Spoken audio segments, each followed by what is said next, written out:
Gurukul college रे विदायकालीन संबर्धना।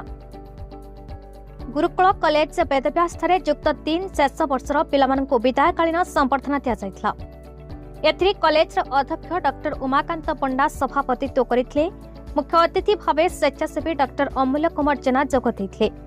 अन्य अतिथि मानक मध्य अध्यापक परमेश्वर सतपथी, केदारनाथ पाढ़ी, कालीकिंकर पंडा, अध्यापिका श्यामल दास, ज्योत्स्नाराणी दास प्रमुख जोग दैथिले।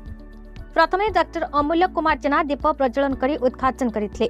परे छात्र छात्री मानक द्वारा संगीत परिवेषण करा जाय सभा को आरंभ करा जायथिला।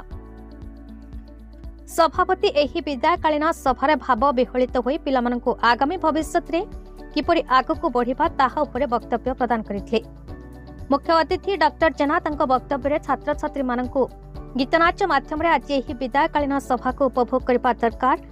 जदि भी आज रे दिनटी आम पई स्मरणीय, तेणु समस्ते पढ़ा प्रति ध्यान देवा, जेपरि भविष्यत समस्ते बड़ बड़ चाकरी करबा और निज गुरु तथा पितामाता स्वप्न को साकार करबा। अन्य अतिथि माने छात्र छात्री मानक उपदेश देथिले। आगामी भविष्यत में शेष परमेश्वर सतपथी वेदपाठ करी धन्यवाद देथिले। कमलेश प्रसाद मिश्रଙ୍କ रिपोर्ट, भारत न्यूज।